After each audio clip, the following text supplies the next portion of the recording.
They came from the edge of the worldmen, whose ships cut through the fog like blades of iron, whose eyes reflected the pale light of northern skies.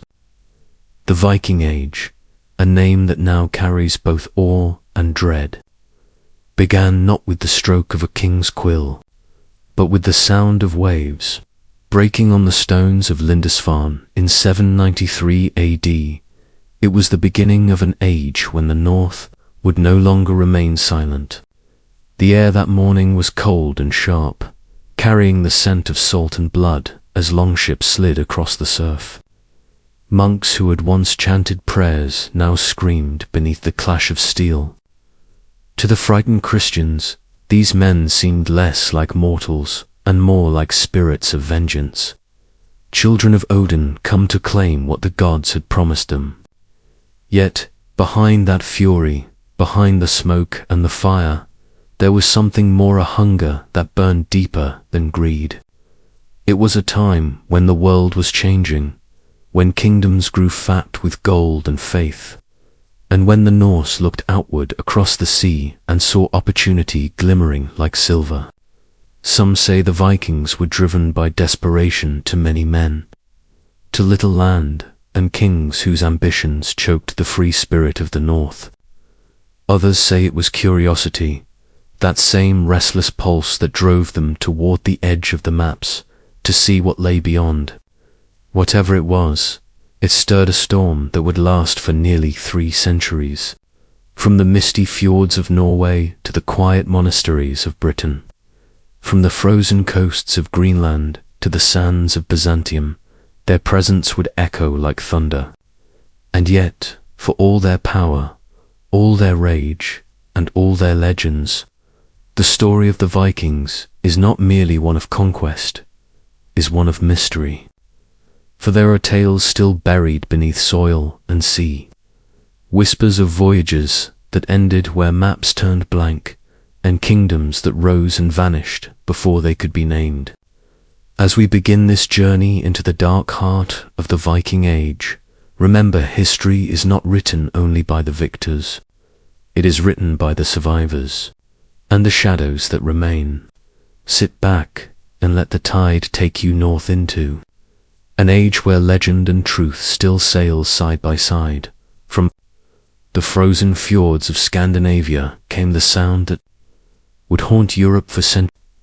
Rhythmic thunder of oars striking icy waters, the echo of wooden hulls gliding through fog, and the call of men who saw no boundaries, no borders, only horizons. These were the Vikings, farmers, traders, explorers, and warriors whose ambition outgrew the lands they were born in. Their world was one of contrasts, endless winters and fleeting summers, harsh soil and boundless spirit, gods of war and dreams of gold.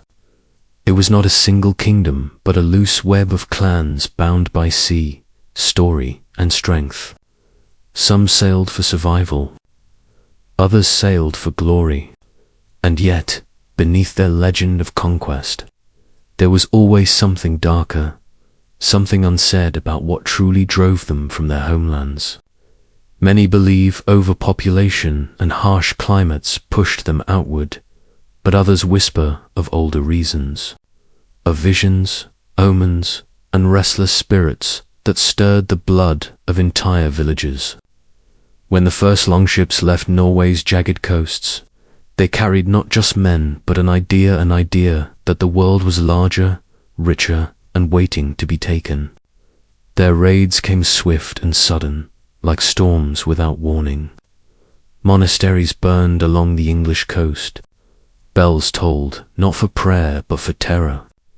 To the monks who survived, they seemed like demons risen from the sea. And yet, in their own sagas, the Vikings saw themselves differently, as seekers of fame and favor, carving their names into the bones of the earth.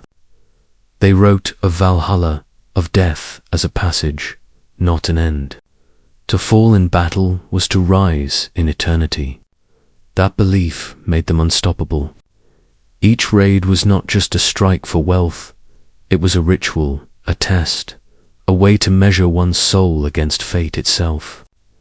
As the decades passed, the longships grew in number and reach. They followed the rivers of Europe deep inland, carving paths through foreign lands, reaching places no northern man had ever seen. From the coasts of Ireland to the gates of Constantinople, their shadows spread wide.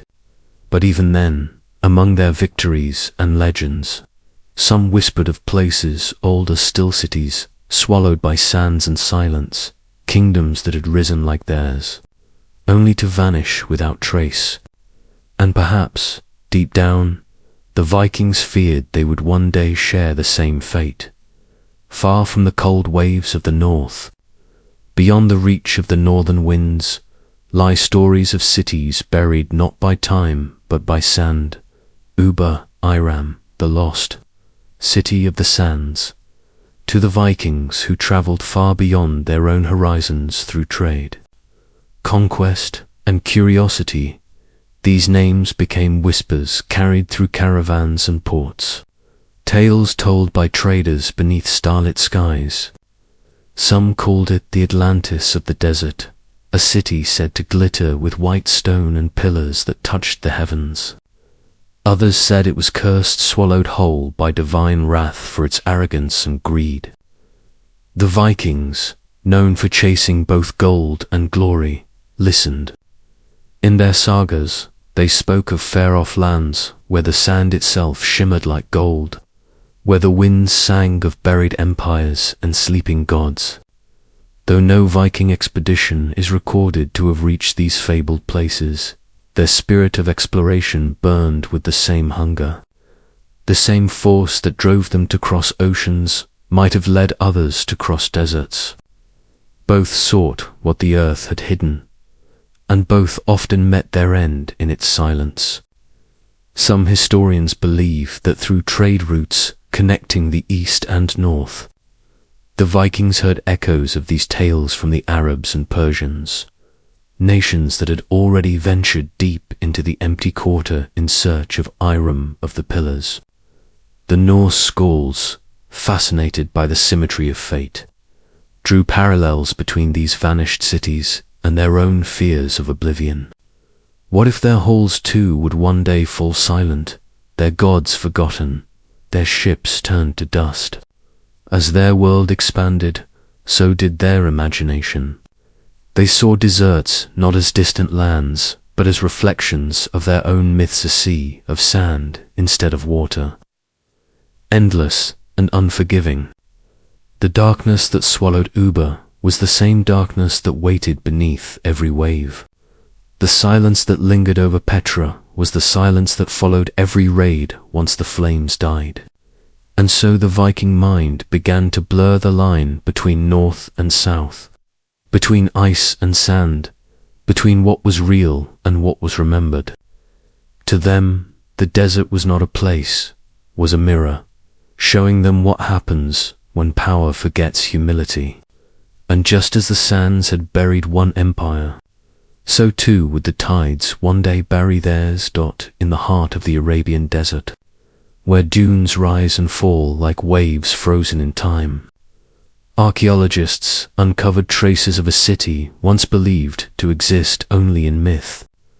The city of Ubercold, Iram of the Pillars in ancient texts, was said to be so wealthy that its walls shone like silver beneath the moonlight.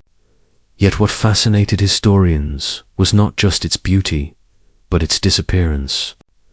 One day, it stood as a center of trade and prosperity. The next, it was gone, swallowed whole by the earth, leaving behind only silence and shifting sand. When explorers finally found what they believed to be its ruins, they discovered collapsed towers and pathways buried under centuries of dust, their edges softened by time. Beneath the surface, sinkholes stretched deep into the darkness, as if the ground itself had opened to devour the city. Local legends told of divine punishment, of arrogance so great that even the desert turned against them. Scientists offered another explanation: erosion, trade collapse, or the failure of water routes. Yet none could fully explain how an entire city could vanish so completely. The desert, it seemed, guarded its secrets well. In the Viking sagas, there were echoes of this same fate. Their poets spoke of Ragnarök, the twilight of gods, the burning of the world, and the sinking of all things beneath the sea. To them, every rise carried its own shadow, every triumph a prophecy of loss. Perhaps this was why the stories of lost cities resonated so deeply. They were not merely about places, they were about destiny. Some researchers suggest that ancient traders from Arabia and Persia carried stories of Uber northward, spreading them through Byzantine and Slavic lands, eventually reaching the ears of Norse merchants who traded amber and fur for silk and silver. If so, the tale of Uber might have sailed on Viking ships, mingling with their own myths of vanished worlds. Whether true or not, one thing is certain: the desert and the sea share a cruel kinship. Both swallow civilizations without mercy, leaving behind bones, ruins, and questions. And in both, there are whispers. Whispers of cities that glittered once, of people who believed their greatness could outlast nature itself. Whispers that warn everything buried, whether by sand or by time, waits to be found again. To understand the Viking soul, one must first understand the silence of both the sea and the sand. Each is vast, eternal, and merciless. Both promise fortune to the bold and destruction to the proud. When the Vikings set sail, they entered a world of shifting waves and unseen depths, no different from the endless dunes of Arabia, where entire cities were consumed by the earth. The parallel is haunting. The Vikings called their world Megar, the middle realm, the fragile balance between chaos and order. Beyond it lay Jotunheim, a wilderness of giants, storms, and darkness. The desert tribes, too, spoke of realms beyond their own, where spirits moved with the wind, and mirages marked the border between the living and the damned. It was as though the north and the south shared a dream, the same warning painted in different colors. When Viking travelers heard of cities swallowed by sand, they understood it instinctively. They too had seen the sea take what it wanted: ships, men, entire villages erased overnight. And so, the myths of the desert and the sagas of the north became reflections of one another, bound by a single truth: nature is both creator and destroyer. Imagine a Viking standing on the deck of his ship, gazing toward a crimson horizon, listening to a foreign trader describe a city lost beneath the dunes. The story would have sounded familiar. He might have seen the same fate in the frozen cliffs of his homeland villages, abandoned to the cold, temples swallowed by snow.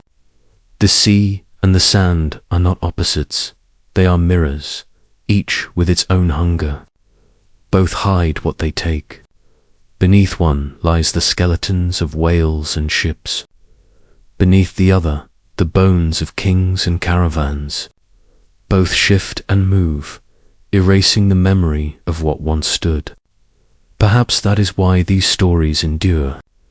The Vikings, for all their ferocity, understood every conquest, every raid, every haul of gold. They were all temporary, fleeting against the tide of time. And somewhere in their hearts, they must have known that one day their own longhouses would crumble. Their gods would fade, and their songs would become echoes carried by the wind, no different from the sands whispering over the ruins of Uber, before their ships carved paths through rivers and seas. The Vikings were children of fire and frost. Their world was born from extreme mountains that bled with molten stone, skies that roared with thunder, and winters that stripped even the strongest of their warmth. To live was to endure, and endurance bred hunger, not the hunger of famine, but of conquest, of testing one's will against the world itself. In that frozen landscape, legends were not just told, they were lived. Every storm was a story, every hunt a hymn. Yet within that resilience grew something darker, restlessness, an unspoken yearning for more. When their fjords could no longer contain their spirit, they turned to the unknown. The long ship became their chariot, and the horizon their altar. They did not see the world as a map to conquer, but as a riddle to be solved. And perhaps that is what tied them to the myths of vanished cities, the eternal search for what lies beyond reach. Some scholars suggest that the Vikings' obsession with destiny, or word, mirrored the fatalism found in desert cultures. Both believed that the end was written long before the beginning, and that greatness carried within it the seed of ruin. The Norse gods themselves were doomed to fall at Ragnarok, just as the kings of Uber and Petra were doomed to be forgotten beneath the sand. But the Vikings did not fear such endings, they sought them. Each voyage into the unknown was an act of defiance against fate, a statement that if the world would end, they would meet it standing tall, sword in hand. Their fires burned bright against the endless dark, just as the desert's flames once lit the night before vanishing into silence. Even today, the traces of that fire remain buried under soil and sea, in the charred remains of monasteries, in the bones of warriors laid to rest with their ships. And as the sands of time shift, both the deserts of Arabia and the tundras of the north hold the same echo. Civilizations rise, burn, and fade, yet their stories never die. They smolder beneath the surface, waiting for someone brave enough to uncover them once more, in the heart of the Arabian desert, where the wind carves dunes like waves across an endless sea. Ancient texts spoke of Iram, the city of pillars. Its towers, said to gleam beneath the sun, were built not merely from stone, but from the pride of kings who believed themselves untouchable. The Quran called it the city of lofty pillars, the like of which had never been built in the land. Yet that same pride led to its undoing. One night, the winds rose, not a storm of nature, but something older, something sent to erase what should never have been. By morning, Iram was gone, buried, forgotten.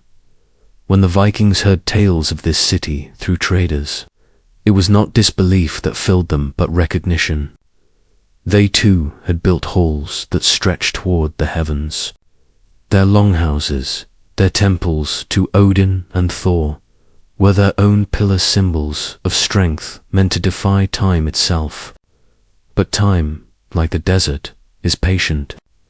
It waits, it whispers, and it buries.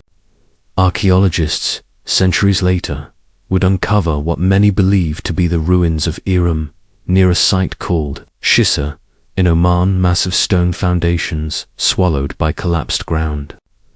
Beneath them lay deep sinkholes, dark and silent, as though the earth itself had inhaled the city and never exhaled. The Vikings, too, would one day face their own collapse.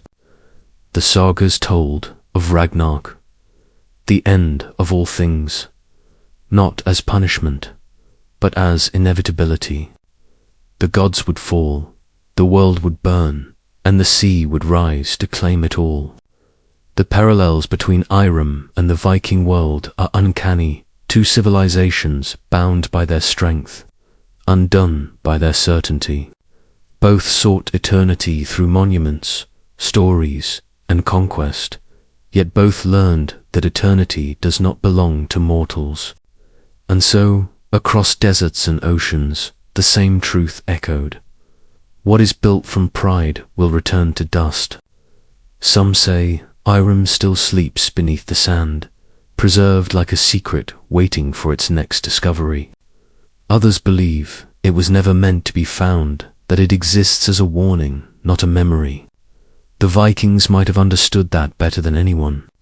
For every hall of gold they built, every saga they sang, they knew that one day the wind would take their words to and scatter them into the dark.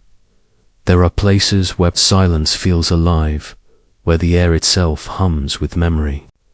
Among the shattered stones of Petra and the hollow valleys of the empty quarter, the wind moves like a ghost, carrying voices that seem almost human.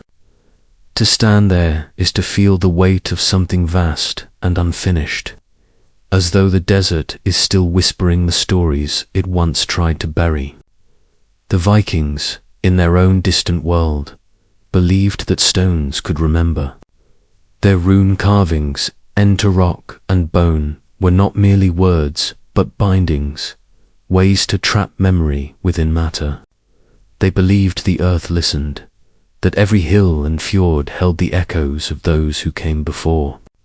So when they heard of the desert ruins, of cities that seemed to breathe beneath the dunes, they would have understood that haunting quiet, the silence of the dead, is never completed, lingers like a sigh beneath the wind. Archaeologists who have walked among the ruins of Petra speak of columns carved into crimson cliffs, their surfaces eroded into waves that look almost liquid beneath the sun. The city seems to melt back into the earth from which it came, as if stone remembers the dust it once was. It's a beauty born from loss, a stillness that feels sacred. The Vikings had their own Petrath, their own cities of the dead, burial mounds rising from the frost, ship graves buried in fields of heather, longhouses abandoned to moss and wind. Time buried them just as surely as the sand buried the Nabateans, and yet the stories persist. Some say the ruins whisper because memory itself refuses to die. Others believe it's something else, something older, something the earth hides from those who are not ready to see. To the Norse mind, that would have made perfect sense. For them, the line between the living and the dead was thin, like frost over a pond. Beneath it lies the reflection of everything forgotten. So when traders told them of Petra, the Vikings might not have seen a ruin at all. They would have seen a threshold, a doorway between worlds, carved not by human hands alone, but by time itself. And the question they would have asked, quietly and with reverence, is the same one we ask today. Do the dead ever truly sleep? Every civilization begins with a promise. For the Vikings, it was the promise of gold-gleaming wealth, drawn from raids, trade, and faraway lands. For the desert empires, it was the promise of control commanding the flow of incense, spice, and silk through ancient trade routes that pulsed like arteries beneath the sun. Yet gold, in both worlds, carried a curse. It blinded those who held it and drew the desperate like moths to flame. The Vikings carved kingdoms from plunder, their ships heavy with silver coins, jeweled crosses, and relics stolen from holy places. They told themselves that gold was proof of favor from their gods, a sign that Odin himself smiled upon their courage. But the same gold that built their halls also corroded their souls. The more they took, the less they remembered why they sailed. The desert kings were no different. The Nabateans of Petra built their city on the wealth of the caravan trade, channeling riches through their redstone gates. Their markets glittered, their water flowed through hidden conduits carved into rock. For a time, they were untouchable. But like the Vikings, they forgot the cost of their fortune. When trade shifted and new empires rose, Petra fell silent, her treasures left to the sand. Even the city of Uber once, radiant with ivory and gold, was said to have sunk beneath the desert as punishment for its greed. The parallels are uncanny. Both north and south chased the shimmer of eternity, and both found it turned to dust. Archaeologists have found hoards buried by Viking chieftains, silver twisted into arm rings, coins stamped with foreign kings.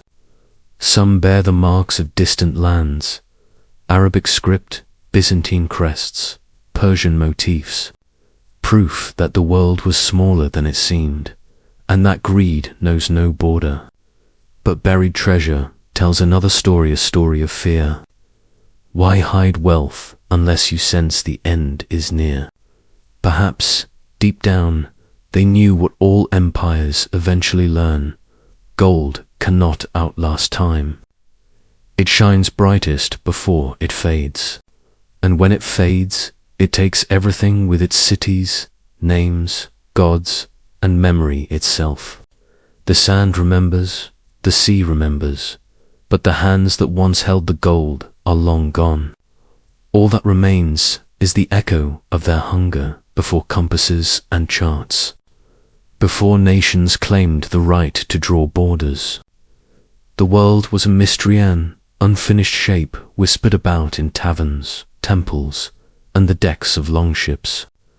The Vikings were among the first to sketch that mystery in motion.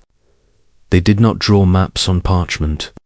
They carved them into memory, tracing coastlines with their eyes, rivers with their oars, and stars with their faith. But among their trade routes and sagas are hints, fragments of stories about lands that did not belong to the frozen north or the green isles of Britain. Some mention kingdoms in the sands, lands of heat and stone where the wind could strip flesh from bone. How did they know of such places? Historians point to the vast trade networks that stretched from the Middle East through Byzantium to the Baltic. Silver flowed north, furs and amber traveled south, and with them came stories of Uber, Petra, and the cities swallowed by the earth. Imagine a Viking trader in Constantinople, his face scarred by frost, listening to an Arab merchant describe a city that vanished overnight beneath a storm of sand. To the northerner, it would have sounded like a saga, like Ragnarok, retold in another tongue. These stories filtered back home, blending with myth until they became part of the Norse imagination. There are even medieval maps, centuries later, that show deserts drawn as vast oceans, with waves of sand instead of waterproof, that to the medieval mind. The difference between sea and desert was only one of color. Both were spaces of danger, mystery, and silence. Both devoured those who underestimated them. The Vikings may never have reached the deserts of Arabia, but in spirit, they had already been there. Their world was built on forgotten maps, drawn not in ink, but in wonder and fear. They understood that to chart the unknown was to challenge the gods themselves. And every voyage, every discovery, carried the same question that haunted the explorers of Uber: what waits beyond the edge?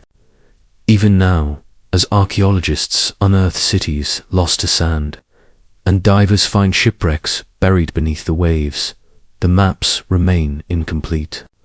The world still hides more than it reveals. And perhaps that is why the stories endure, because mystery is the only thing that time cannot erase. Beneath the shimmering expanse of the Rub al-Khali, the empty a silence so vast that it swallows thought. Travelers speak of mirages that shift like living things, of whispers carried on the wind that sound almost human. It is here, in this sea of dunes, that legend places the vanished kingdoms of the desert. Cities said to have glowed with gold and white marble, now entombed under waves of sand. Archaeologists digging through the heart of Oman and Yemen have unearthed the remains of roads and fortresses buried deep beneath the dunes, their walls scorched and their wells dry. The evidence suggests that these cities once thrived along vital trade routes, connecting southern Arabia to the Persian Gulf and beyond. But then something happened, something sudden, violent, and final. Some say earthquakes fractured the land, collapsing the water tables that sustained life. Others whisper that a great storm rose, burying the cities overnight. The Quran tells a darker tale, that these people were destroyed for their arrogance, for turning their wealth into idols and forgetting the humility of dust. What remains today are traces stone pillars poking through sand, fragments of pottery, and the faint geometry of roads that lead nowhere. The desert remembers what men forget. To the Vikings, these stories would have struck a familiar chord. They, too, lived in a world shaped by collapse. Entire villages in Scandinavia vanished between one generation and the next, swallowed not by sand, but by snow, famine, or plague. Their ruins became part of the landscape, their memory folded into saga and song. The North and the South, though separated by oceans, shared a secret truth, that the earth reclaims what it lends.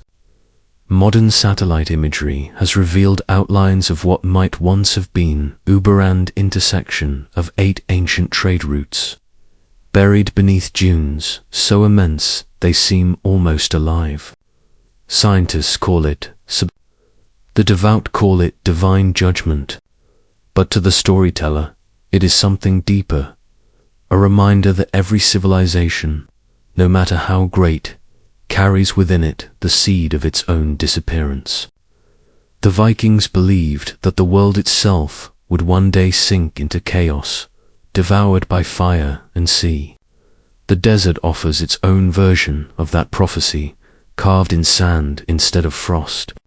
Both tell the same story, one of creation, pride, and the inevitable silence that follows.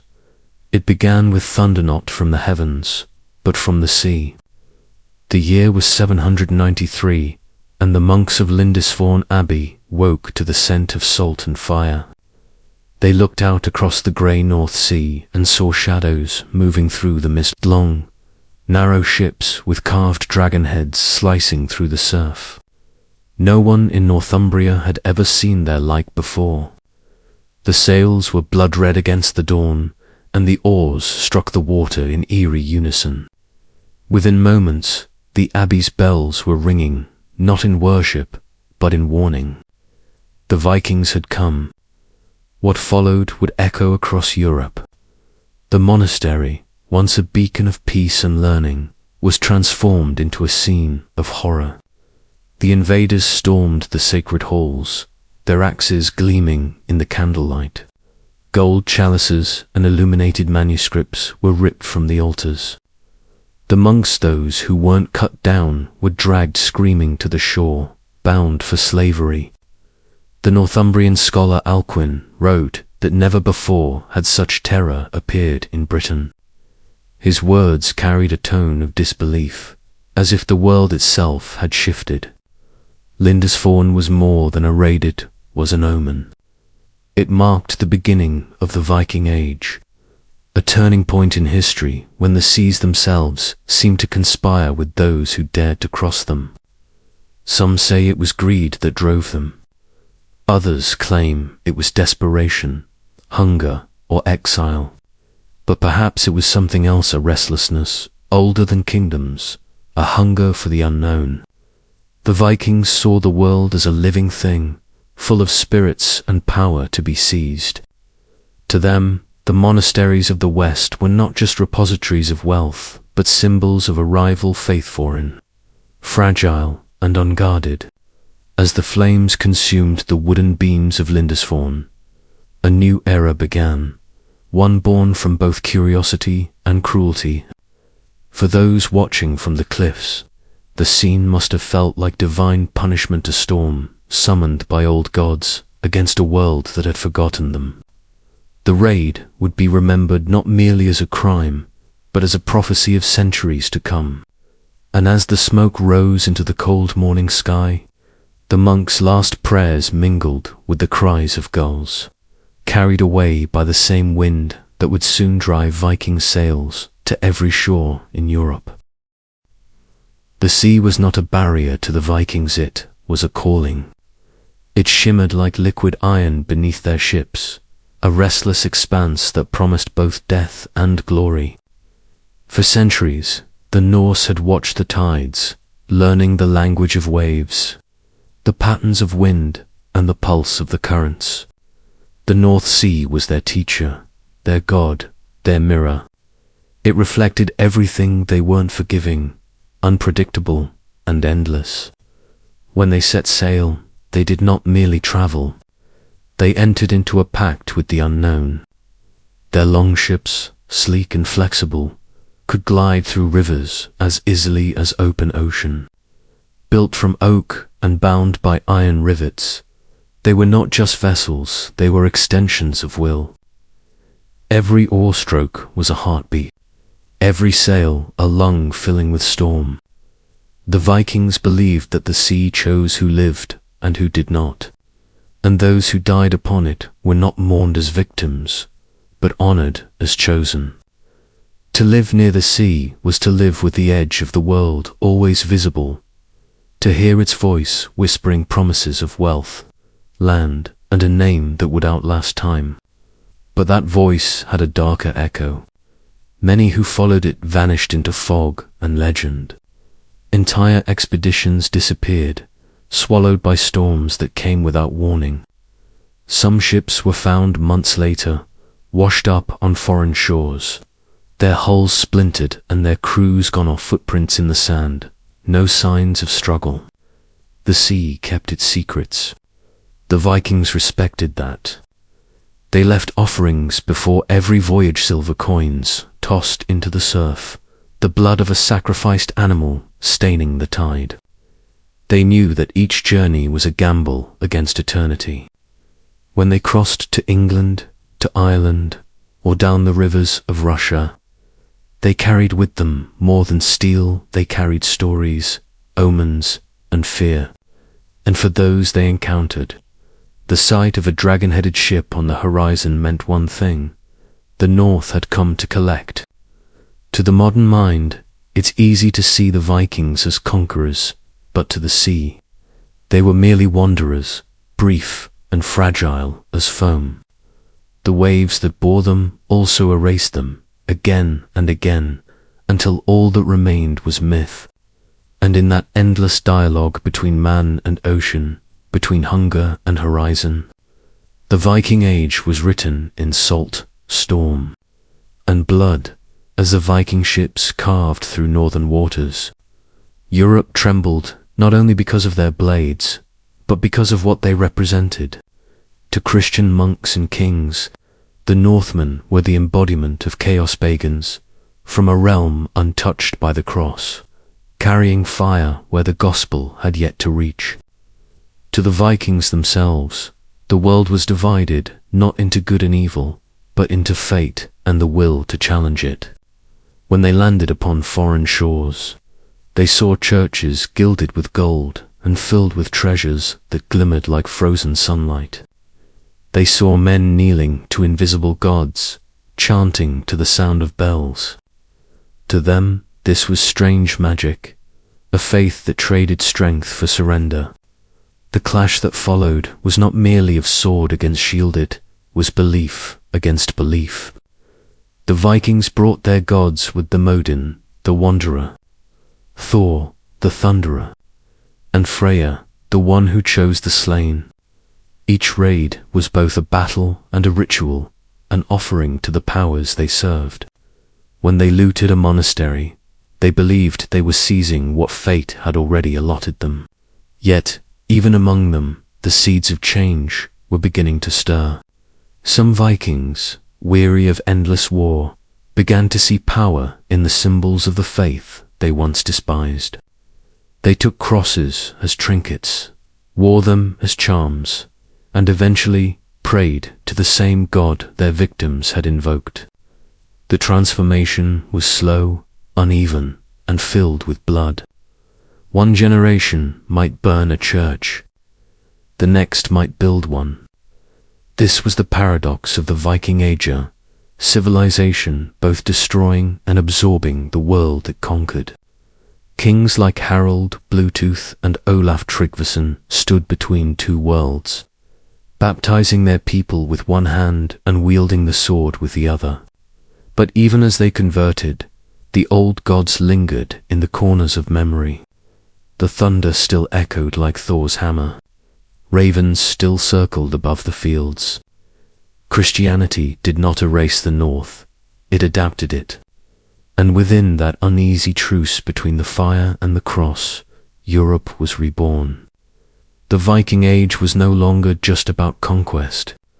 It became a crucible one where faith, fate, and fire melted into something new. Yet, beneath the hymns and the silence of rebuilt churches, one could still hear at the faint rhythm of oars the whisper of waves, and the memory of gods that refused to die. As the Viking Age matured, so too did its ambitions. No longer were they merely raiders leaping from their longships for plunder. They became settlers, kings, and builders of empires that would shape Europe's destiny. From the green valleys of Ireland to the frostbitten plains of Russia, the Norse carved out realms where their language and legends took root. In the east, they sailed up the great rivers, the Dnieper, the Volgine, to the heart of lands that would one day become Russia and Ukraine. They traded furs and slaves for silk and silver, forming connections that stretched as far as Byzantium.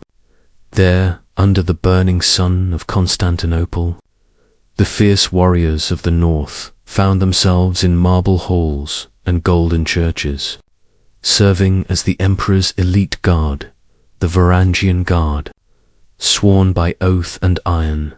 Some called them savages, others protectors. They stood between world's barbarians to the Greeks, gods of war to the east. Yet, back in the cold north, new powers were rising. In Denmark, Norway, and Sweden, the scattered tribes of chieftains began to unify under single crowns. Kings emerged, wielding not only axes but banner symbols of nations yet unborn. Harald Fairhair is said to have sworn he would not cut his hair until he ruled all of Norway.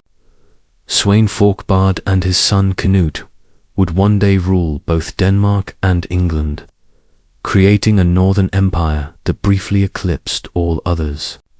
These men were not just warlords, they were architects of order, stitching together the chaos of the old world into something resembling civilization. But every empire built upon ambition carries within it the seed of its own ruin. For the Viking kingdoms, that ruin would come not through battle alone, but through the slow erosion of what made them distinct. As they embraced the customs of the lands they conquered, they began to forget the wild pulse that had driven them to sea. Their myths faded, their sagas turned to stories whispered by old men beside the hearth. The rise of kingdoms marked the beginning of the end. For the spirit of the Vikings could not live long in the shadow of crowns and churches.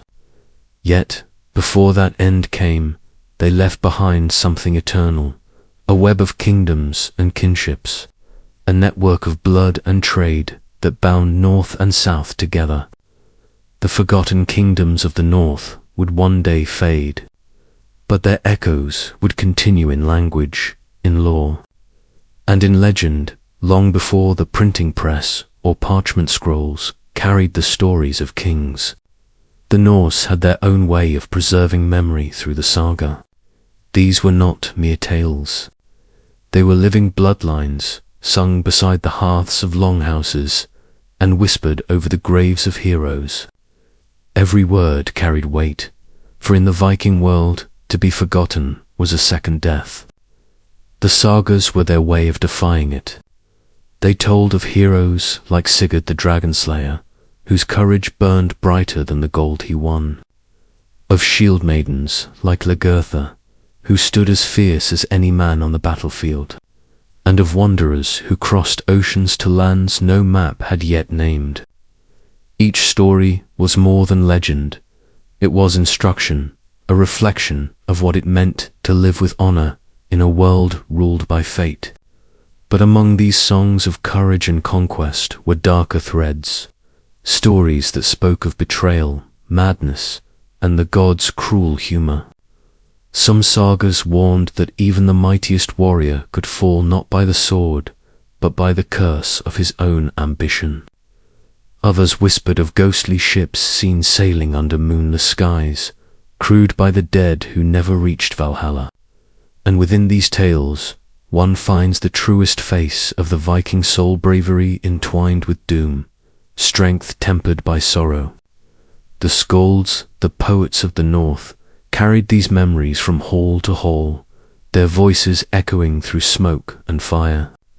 Their verses were as sharp as axes, filled with rhythm and riddle, shaping how generations remembered their ancestors. To the Vikings, the saga was more than entertainment, it was immortality carved in sound. Even now, centuries later, those stories remain etched in the northern imagination, their cadence carried by wind and wave. Yet, like the people who created them, the sagas too began to fade as new faiths and new rulers silenced the old songs. Many were lost, burned, forgotten, buried beneath centuries of ash and translation. But those that survive speak to us still. Fragments of a world where myth and history bled together, where every storm at sea could be Odin's wrath, and every victory a fleeting triumph against fate. And as the last skalds fell silent, one question lingered in the northern wind.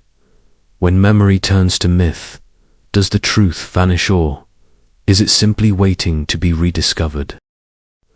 Far across the ocean, beyond the fog-wrapped edge of maps, lay a promise the Vikings could not ignore: new world.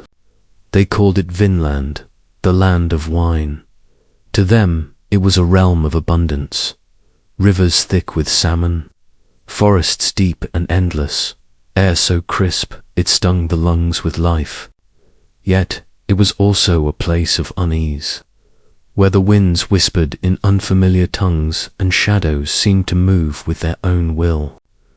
Leif Erikson, son of Eric the Red, was said to have been the first to set foot there, steering his ship westward from Greenland's icy shore. What he found was both wondrous and alien, a land untouched by axe or fire. The sagas tell us his crew rejoiced at first, feasting on wild grapes and fresh game, dreaming of a second homeland. But paradise has a way of turning dark in the hearts of restless men. Conflict arose between settlers and the people who already lived there, the Skrælings, as the Norse called them. To the Vikings, they were ghosts of the forest, appearing and vanishing with terrifying speed. The encounters turned bloody. Spears met shields. Arrows whispered through the trees. And soon the dream of Vinland began to decay. The Norse, unaccustomed to such isolation, felt the eyes of the land itself watching them.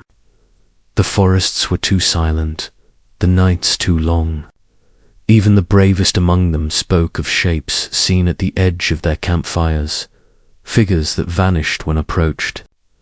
Some claimed the gods were punishing them for daring to cross into a realm not meant for human feet. Others believed they had reached the very edge of the world, where the sea swallowed reason and the stars burned differently. Within a few short years, the settlements were abandoned. The ships returned to Greenland, carrying men whose eyes had seen too much. Vinland faded from record, becoming legend, half truth, half warning. And yet the stories persisted. Generations later, explorers would sail those same waters and find traces of Norse craft buried beneath moss and soil. Proof that, for a brief, haunting moment, the Vikings had touched the unknown. But why they truly left remains unanswered. Was it fear? Was it loss? Or was it simply the realization that some lands are meant to remain wild, beyond memory, beyond time itself? When the longships vanished from Vinland's shores, their sails turned homeward, not to Scandinavia, but to Greenland, the frontier that stood between the known and the endless. It was a harsh and lonely place, carved from ice and stone, where even summer felt like a brief reprieve from death. Yet the Vikings made it their home. Under the leadership of Eric the Red, they built farms and churches, raised cattle in valleys surrounded by glaciers, and carved a fragile life from a land that seemed determined to swallow them whole. For generations, the Greenland Norse endured, trading ivory, walrus tusks, and furs with Europe. Their settlements, Braitaly and Gar stood as testaments to human defiance, flickering light against the polar night. But then, something began to shift. The climate grew colder. Harvests failed. The sea ice thickened earlier each year. Trade routes faltered, and the ships from Iceland and Norway came less often. Isolation deepened like a wound. The people adapted as best they could, burning turf instead of wood, eating seal meat instead of beef, but the silence grew heavier with each passing season.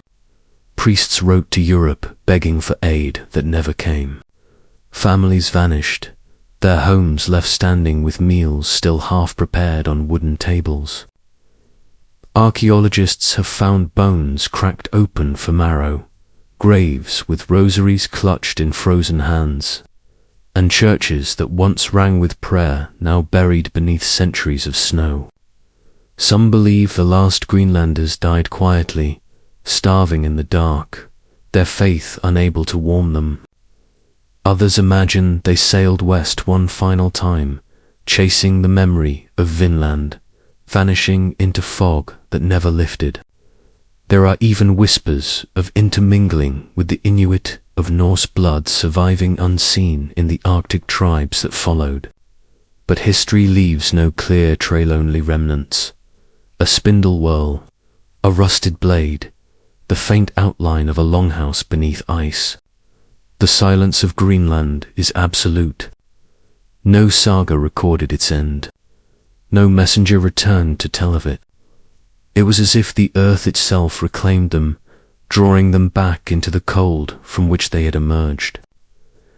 And so the story of the Greenland Norse becomes a mirror to all human ambition, a reminder that even the fiercest explorers, even those who defied gods and oceans, are still at the mercy of the world's indifference. The North gave them glory, and then, in the end, it took it all back by the twilight of the Viking Age. The seas that had once carried legends were beginning to quiet. The longships, those sleek and terrible vessels of oak and iron, still cut across the grey waters, but their journeys were fewer, their crews older.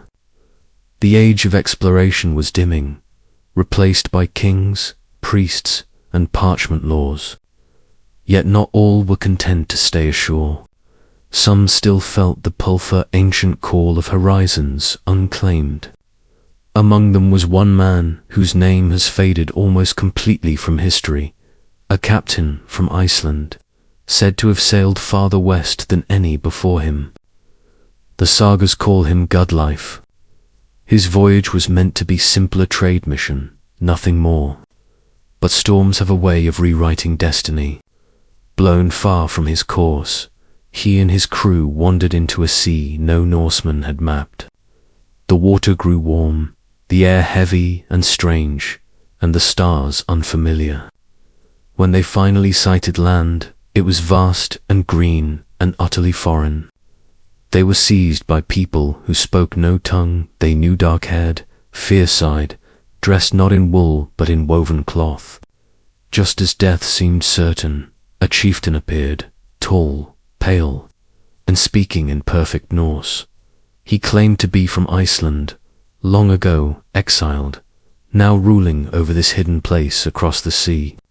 He freed them, fed them, and sent them home with gifts warning them never to return. When Godlife made it back to Iceland, no one believed him. Yet his story lingers, buried within the Icelandic sagas, like a ghostly echo of Vinland. Some think he reached the coast of America centuries before Columbus. Others believe it was simply another lost shore, one of the many places that swallowed Norse explorers whole. But there's a deeper mystery at play, the identity of the pale chieftain who saved him. Was he one of the vanished Greenlanders, a survivor from Leif Erikson's colony, or something more mythic, a spirit born of sea and memory, haunting the edge of the known world? Whatever the truth, Godleif's voyage stands as the last breath of the Viking spiriter final, defiant reach into the unknown before silence claimed the seas. When he died, the longships were already rotting, their sails hanging like shrouds.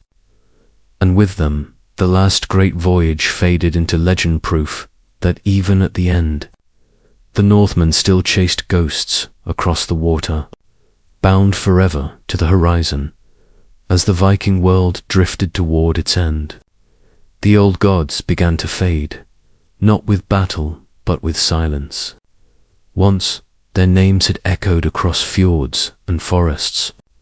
Now, they were whispered only by the oldest among the clans, men who remembered the songs of Odin, Thor, and Freya, as one remembers a dream at dawn.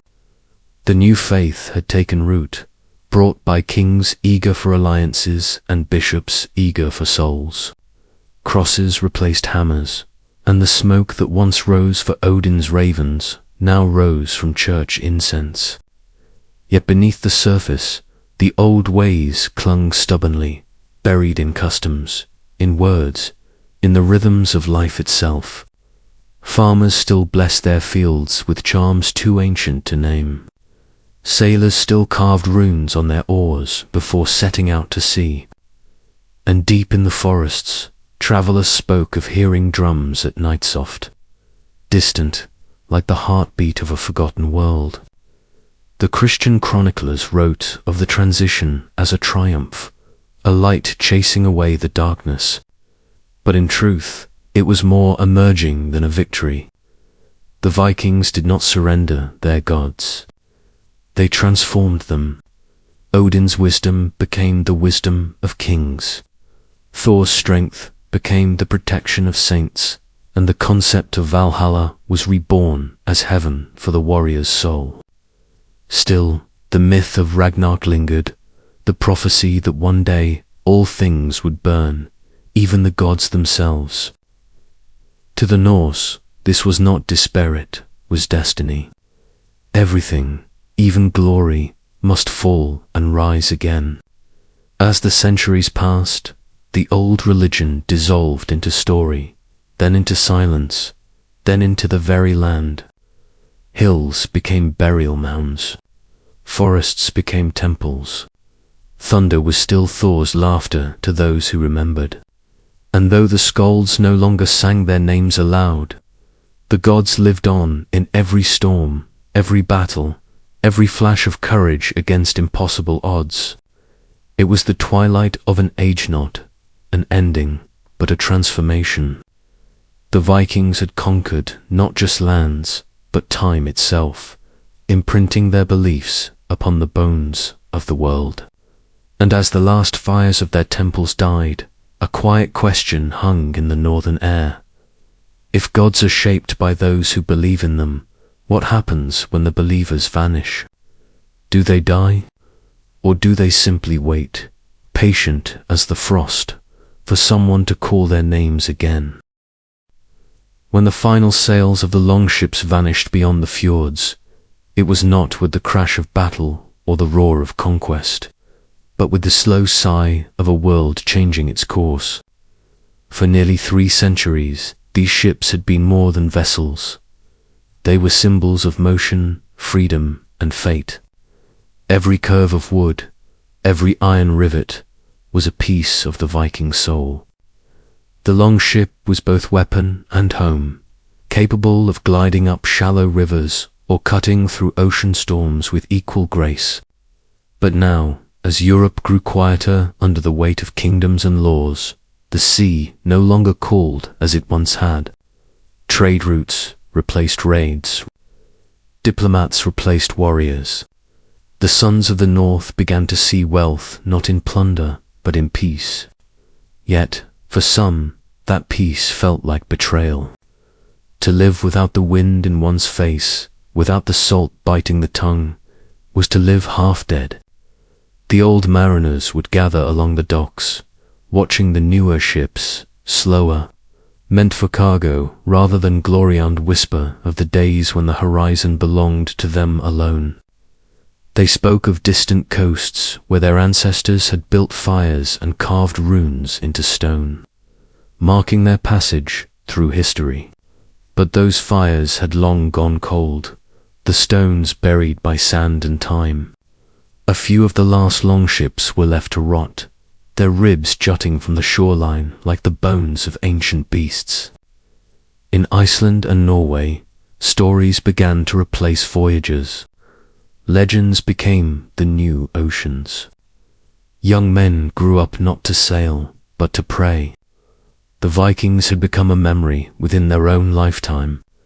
Still, there is something haunting in the idea that no one ever truly saw the last longship depart. Somewhere in the north, perhaps, one remained its hull, half buried, its mast broken but unbowed, waiting for the sea to rise again. And maybe, just maybe, on a storm-soaked night, when the wind howls over the fjords and lightning cracks the sky, you can hear it, the faint rhythm of oars, the creak of wood, the distant chant of men who refuse to be forgotten. For even when the ships are gone, the idea of them endures. They were more than wood and sail, they were the restless heart of a people who never stopped reaching for what lay beyond thee. Horizon dot across the northern lands. Beneath moss and heather, the dead of the Viking Age still sleep. They lie in barrows and ship graves, their bones wrapped in silence and time. But when the soil is disturbed, the past exhales. Archaeologists who unearth these resting places speak of an eerie kamaz if the air itself remembers. In Norway, longships have been found buried whole, the chieftains laid to rest within them, surrounded by weapons, jewelry, even sacrificed animals and slaves. These were not mere burials. They were departures, voyages into the next world. The Vikings believed that death was not an end, but a passage. To die without honor was to wander endlessly in shadow, but to die with valor was to sail toward Valhalla, where feasting never ceased, and battle was eternal glory. Yet, not all graves tell stories of triumph. Some whisper of fear, of hurried burials, of lives cut short by plague or betrayal. In Sweden's Birka, the skeleton of a woman was found armed and armored, her sword resting across her chest. For centuries, scholars dismissed her as a misidentified man until DNA proved otherwise. She was a warrior. The discovery shattered long-held assumptions, revealing that the North's strength came not only from men, but from women who stood beside them in both life and death. Other graves speak of trade and travel. Coins from Baghdad, beads from Africa, silks from Byzantium or, buried with Norse dead in lands they may never have seen. The world they moved through was far larger than most imagine, a web of contact stretching from the Arctic to Arabia. But the most haunting tombs are those where no treasure lies, only bones twisted in strange positions, stones piled in ritual circles, and runes carved with warnings. Some believe these were outcasts, sorcerers, oath-breakers, or those cursed by the gods. Even now, locals avoid such places, saying the ground is restless, that the wind carries whispers when you stand too long. Every discovery raises more questions than answers. Who were they? What did they believe as they closed their eyes for the last time? And what did they see beyond the veil of the living world? The graves do not answer.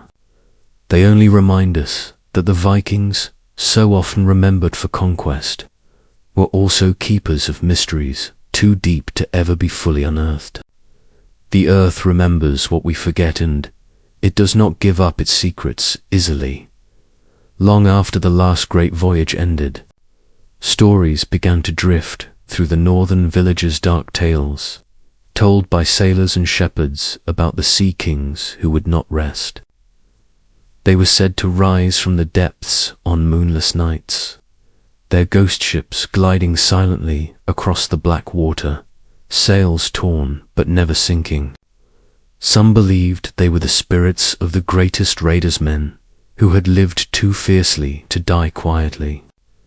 Others whispered they were cursed by the gods, doomed to wander the seas forever for the blood they had spilled and the oaths they had broken.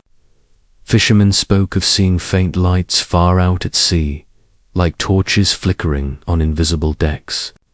When they drew closer, nothing remained but fog and the smell of salt and iron. In Icelandic folklore, they became known as Draugr, half since the sea. Their presence was an omen, a shipwreck, a storm, or a death yet to come. Some even said that when the waves grew still before a tempest, it was because the sea kings were passing below, pulling the living down to join their eternal crew. It's easy to dismiss such tales as superstition, yet there's something unsettling in how widespread they are, from the fjords of Norway to the cliffs of Scotland. The same whispers echo. The sea remembers its own. Even Christian chroniclers recorded accounts of phantom fleets appearing before disasters. The Vikings had always seen the sea as sacred, live, capricious, and hungry. To them, every wave was a spirit, every storm a voice. Perhaps these ghostly legends were not curses, but continuations, warriors still honoring the sea that had shaped them. But others feared something older, more relentless, that the ocean itself had grown tired of them and claimed its vengeance. The myth of the sea kings endures because it speaks to a truth buried deep within the human heart that the ocean does not forget. Every conquest, every drowned soul, every ship that vanished into the misted, all returns, sooner or later. And maybe that's why, even now, sailors speak softly when the wind turns cold, and why no one dares to whistle on a northern voyage. For in that whistle, the dead might hear the coreland come rowing from the dark, their oars dripping with the weight of centuries. As the centuries passed, the Vikings who once ruled the waves faded into legend, their great halls buried under moss and their longships rotting beneath the soil. Yet some stories hint at settlements that were never found, kingdoms swallowed by snow, by silence, by time itself. The Greenland colonies, for instance, stand as one of history's coldest mysteries. For nearly 500 years, Norse settlers lived there, carving lives out of ice and stone, raising churches, trading walrus ivory for silk and silver. Then, without warning, they disappeared. No battles, no graves, just silence. Archaeologists found half-eaten meals on tables, tools laid neatly by doors, and homes sealed by the drifting snow. Some suggest a gradual death by cold and isolation, frozen trade routes, failing crops, starvation. Others believe they sailed west in desperation toward the faint memory of Vinland, the promised land across the sea. But there are stranger whispers, two tales from Inuit hunters who spoke of pale ghosts moving across the ice long after the settlements vanished, ghosts who left no footprints, whose voices echoed in the wind. Beneath Greenland's glaciers, modern radar scans have revealed strange shapes, rectangular anomalies that resemble man-made structures buried deep under layers of ancient ice. No one knows what they are. Some claim they are remnants of those lost colonies, entombed by centuries of frost. Others believe they belonged to something older. From before the Viking Age civilization the Norse stumbled upon and perhaps feared. The idea chills the imagination. A forgotten kingdom under the ice, preserved in silence, untouched by sunlight for 1,000 years. And yet, as the glaciers melt, pieces of this frozen history begin to surface, fragments of wood, iron, and bone that tell of a people who dared to live at the edge of the world. Their courage was immense, but so was their solitude. Perhaps their greatest conquest was not of land or sea, but of endurance itself. Still, the question remains, what happened to them? Did they vanish into myth, consumed by the cold?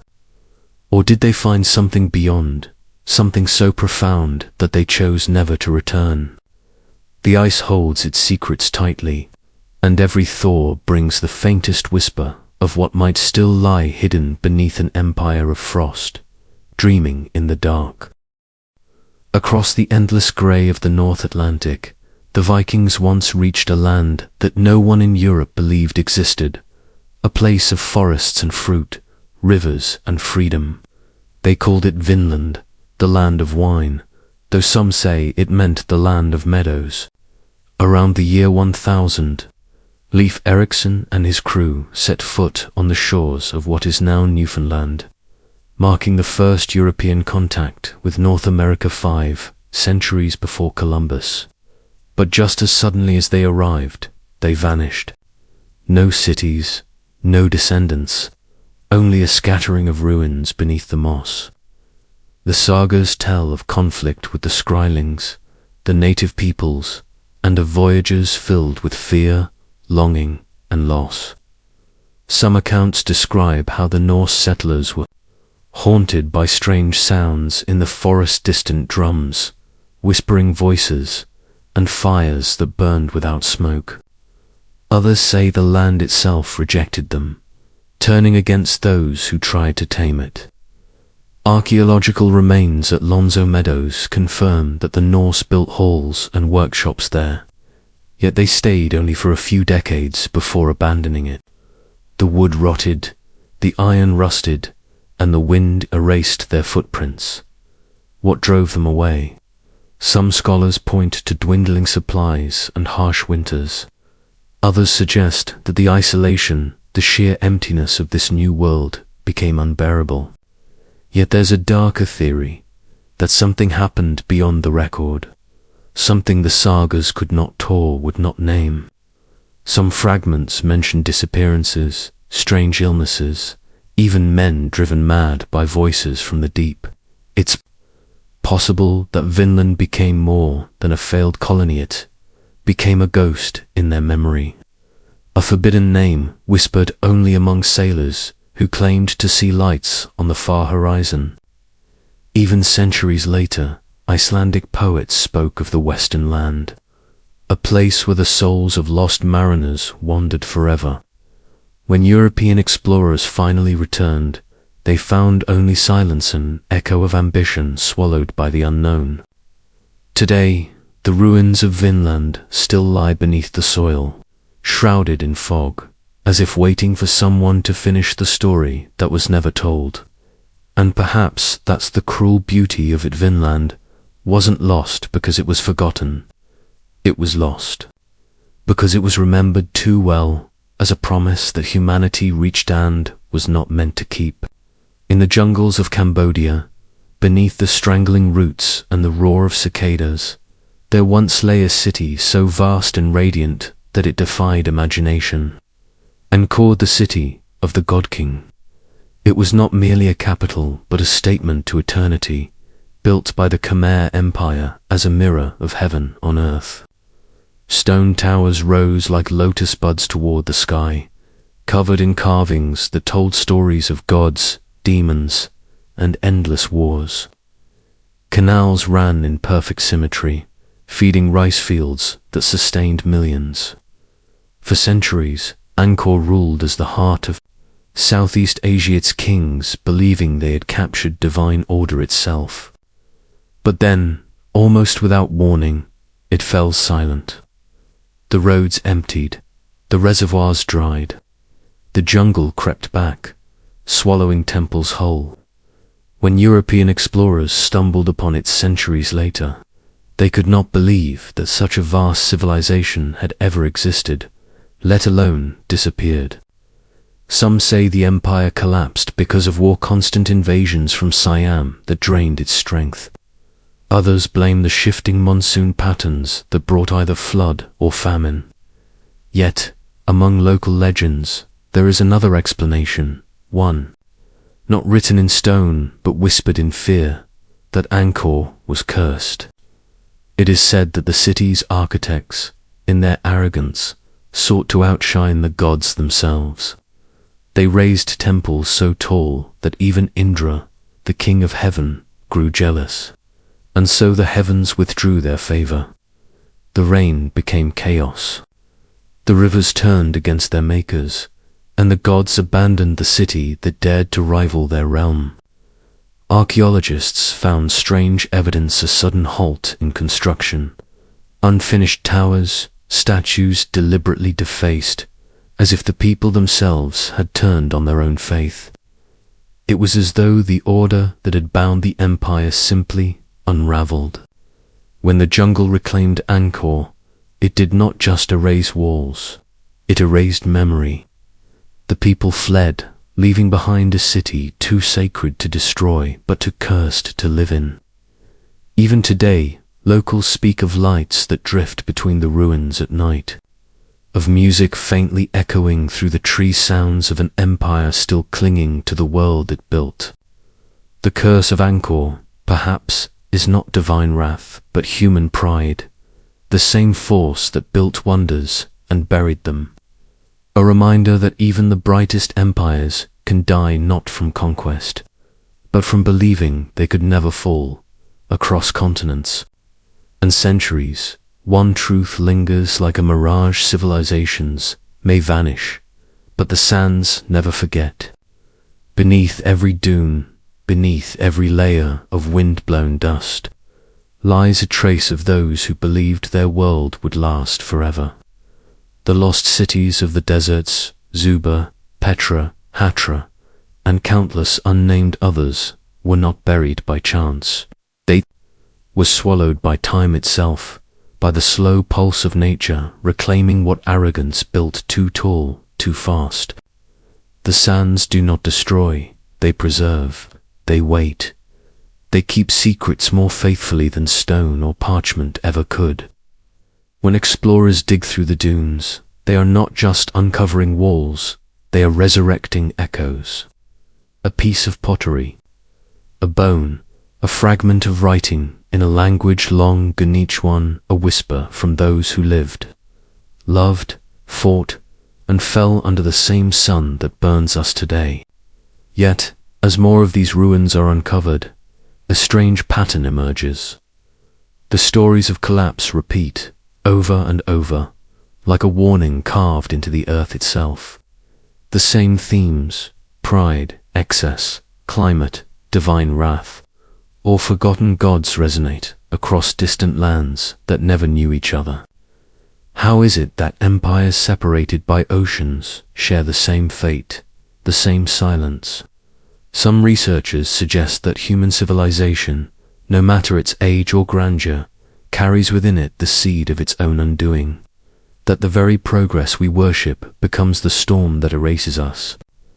Others whisper of deeper forces, cyclical resets, perhaps, where the world simply grows weary of memory and begins again. Imagine walking across a silent plain where once stood a city of 100,000 souls. The sand shifts under your feet, revealing a carved face, a stairway, a doorway that leads nowhere. You can almost hear laughter, trade, prayer, a pulse that once beat through the air. But as the wind rises, it's gone. The desert breathes in, and the past disappears once more beneath its golden veil. It is humbling, almost sacred, to stand in such places. They remind us that history isn't a straight line, it's a circle of creation and erasure, of glory and forgetting. The sands remember everything, but they tell their stories only in whispers, and those who listen too closely might find themselves hearing not just the echoes of the past, but the faint outline of our own future buried within them. As the final light of dusk falls across the dunes, the story of the forgotten cities draws to a close, but the echoes do not fade. They linger, low and haunting, like the last note of a song that refuses to die. From Uber's ghostly towers to Petra's hollow facades, from Angkor's jungle-choked temples to the endless sands of Arabia, each ruin speaks of a single truth, that every empire, no matter how mighty, eventually becomes a whisper. Perhaps that is what the ancients understood better than we do, that the world itself is a living archive, patient and merciless. It watches, it records, and when the time is right, it erases. Not out of cruelty, but out of balance. The earth does not grieve for what it buries. It simply waits for the next civilization to rise, certain that one day it too will be dust. As we stand on the edge of our own Iran age of towers that pierce the clouds and lights that outshine the stars. So it's hard not to wonder, are we any different? Are our cities, our monuments, our digital empires just another chapter waiting to fade beneath future sands? History does not end. It repeats. What fell once will fall again. The only difference is how long the silence lasts afterward. The people of the lost cities probably felt invincible too. They looked up at their shining walls and believed the world revolved around them. And yet, within the span of a few generations, they were gone. Their names survived only in rumor, their bones swallowed by earth, their gods forgotten. Still, there is beauty in this cycle. A strange serenity in knowing that nothing is truly lost, only hidden. For every ruin that sleeps, there will come a day when a curious hand brushes away the sand, when a beam of light strikes stone again for the first time in centuries. And in that moment, the past breathes once more. The whisper returns. The story begins again. So, sit back and listen closely.